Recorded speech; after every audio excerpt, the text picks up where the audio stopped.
Magandang araw, isa naman itong maulang panahon pero magandang araw para matuto. Welcome back sa YouTube channel ko. Ito po si Architect Ed. At ngayon, ang pag-uusapan natin ay may kaugnayan sa kontrata pero particular na sa costing.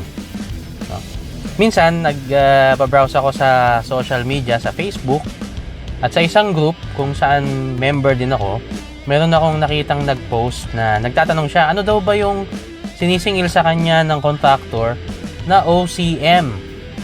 OCM. Ano ba yung OCM na yon? I-discuss ko sa inyo.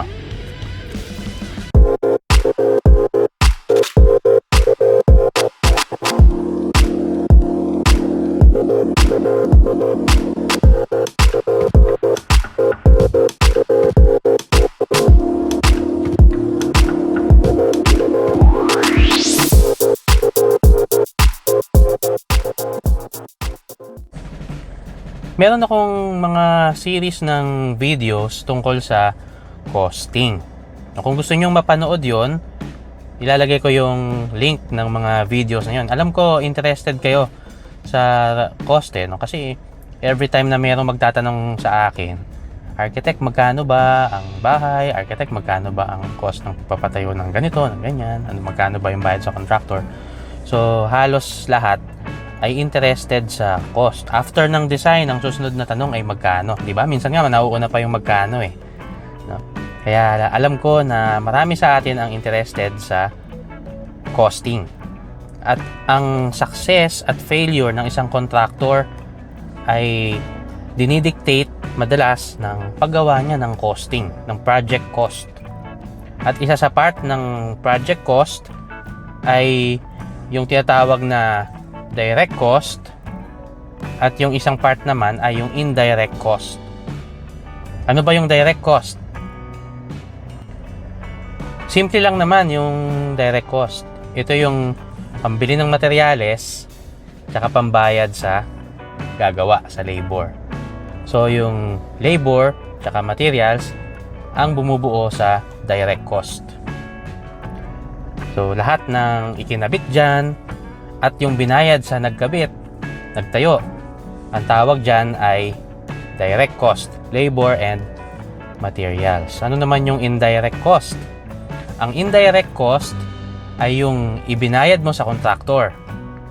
Number 1. Pangalawa, yung ibinayad ni contractor sa iba pang mga bagay, iba pang mga items na direktang may kaugnayan sa pagtatayo ng project mo pero hindi maka-quantify ng definite. Ano ibig sabihin nun? Okay, ganito yan. OCM. Diyan na ngayon papasok yung OCM. OCM stands for overhead, contingencies, and miscellaneous. Ang overhead, from the term over, pasobra. Overhead ay yung pasobra sa presyo ng mga materials. Alam natin na habang tumatakbo yung project, nagbabago yung cost ng materials at most of the time, tumataas. Mas marami yung beses na tumataas siya compared sa times na bumababa siya. Kagaya nung mga 2 months ago, 30% ang itinaas ng presyo ng bakal. Isipin nyo, no? Kung 100 dati ang bili mo sa bakal, ngayon 130 na. 133 na. Kasi 30% yung tinaas. Isipin mo kung 100 na bakal yung bibilin mo. 'Di ba? So, gano'n, no? Kung hindi na presyohan ng contractor yung overhead o yung galaw ng presyo ng materyales niya, edi lugi na siya. Saan niya kukunin yung cost na yon na nalugi niya? Titipirin niya ngayon yung materyales mo. Ayaw nating mangyari yon. At syempre, nandyan din yung tinatawag na contingencies. Ano naman yung contingencies? Kasama sa contingencies, yung cost ng mga activities na maapektuhan ng mga delays, no? Na hindi naman kontrolado ni contractor. Syempre, sino ba naman makakatiyak na sa 1 month, halimbawa, 1 month yung project, no? ay mapipredict ni contractor lahat ng pwedeng mangyari sa loob ng 1 month na yon. O, diba, pinroject niya. On the second week, magpipintura na siya. E paano kung sa second week ay 2 weeks umulan? O, diba? Alangan nang magpintura siya sa labas na umuulan. Sayang yung materyales niya. Kaya, para matiyak na meron pa ring susuporta, no, doon sa budget na pang-suporta niya sa ganung mga pangyayari, nagkakarga siya ng contingencies cost. So, meron talagang cost yun, no? Dahil hindi natin mapepresyohan yung loss sa ganung mga pangyayari dahil hindi yun kontrolado ng contractor. At dapat lang na meron siyang ikakargang cost para doon. Ano naman yung miscellaneous? Yung miscellaneous, yung iba pang mga items na pwedeng hindi niya naisama dun sa listahan ng mga materyales at labor na meron ding cost implication. Example, mga maliliit na item kagaya ng sealant, tornilyo, iba pa. Kasama yon sa miscellaneous. Ano pa? Yung mga cost na nagagastos ng isang contractor o binabayaran ng isang contractor na hindi naman nakalista doon sa bill of materials mo. Halimbawa, deliveries.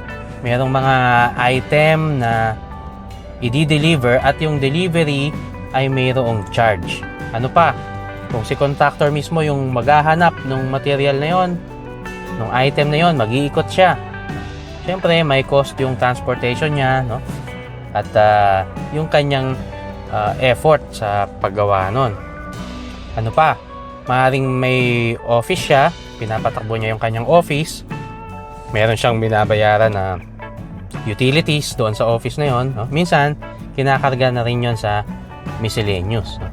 Kaya kapag ka nakita mo yung mga items na ito sa pinakababa, no?